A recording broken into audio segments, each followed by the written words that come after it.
The last bit of news I want to share with you is that Louisiana is getting a National Estuarine Research Reserve, or ANERR. This is a network of protective areas representing all the biogeographic regions and estuarine types in the United States. You notice on this map of blue that there is one coastal state that's been missing. That is Louisiana. And thankfully, we're actually going to fill that gap. This is a state-federal partnership with NOAA. As I mentioned, we're the last coastal state to get one. It's going to be located in the Atchafalaya Basin.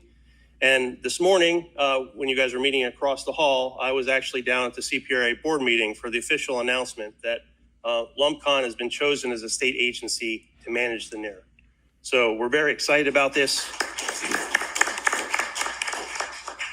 And I want to thank Dr. Reed in particular, the entire Board of Regents staff and their support in positioning ourselves to be able to be successful at being the state agency chosen by the governor to manage this great new expansion to a high-profile research reserve in Louisiana and the Atchafalaya Basin.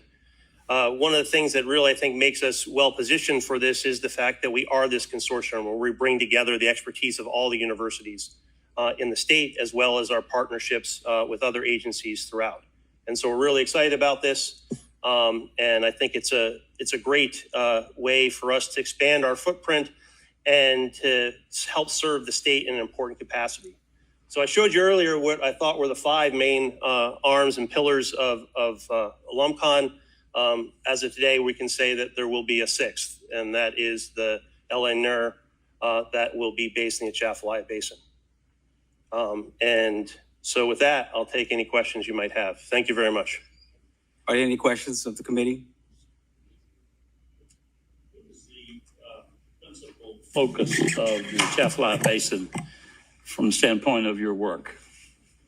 In terms of the ANERR itself? Yes. Or, why is that particular area an important resource to work in? Well, so when you look at that national network of sites, one of the things that you see is that while there are estuaries all around the country, one of the things that is really lacking is a focus on a very large river delta. We have pretty much the biggest one around, right? And so it makes a really unique sort of end member. And I think in short order, it's probably going to become one of the highlights of the entire system. And the way I look at the Atchafalaya Basin is that it's this great sort of mini system of all of Louisiana. All of the habitats that you find within Louisiana are found within the Atchafalaya Basin. And so it's not only a model for how Louisiana has formed, it's also a model for how river deltas around the world form. You have the Wax Lake Delta, which has been allowed to sort of develop as a delta that's not being manipulated itself, which makes it this great model that people use for how deltas form. And so I think it's a really unique environment. You know, we've got the large swamp of the Atchafalaya up above, and you lead down into this dramatic estuary that connects directly to the Gulf of Mexico. So I think it's a really great opportunity to highlight what's unique about Louisiana, and it provides tremendous opportunities for partnerships.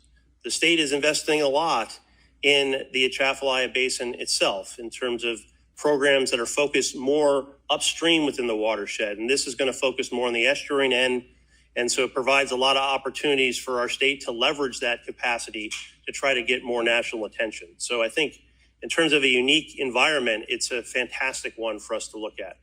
And the amount of community support that is present within that basin is overwhelming.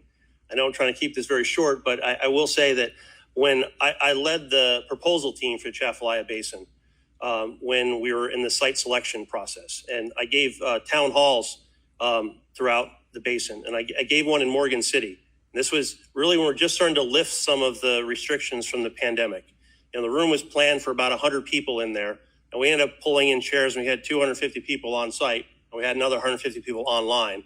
And it was supposed to run for an hour and a half, and I had people there keeping me for almost 3 hours because of the enthusiasm of this community in Morgan City and the surrounding areas. And so I think it's really great for that for that community. It also is really uniquely situated within the state, where it's bracketed by a lot of our universities that are all within the extended part of the watershed. And so I think the opportunities for collaboration amongst our universities is really, really high. And that's one of the reasons why I think that LumCon is in a great position to be the managing agency, because of the fact that we can bring all of these partners together.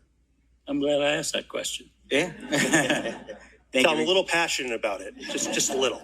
Thank you, Regency. Any other questions for Dr. Roberts? Dr. Roberts, hearing none, I want to congratulate you for today's announcement for LumCon managing the ANERR, and also thank you for the update of what's going on down the bayou.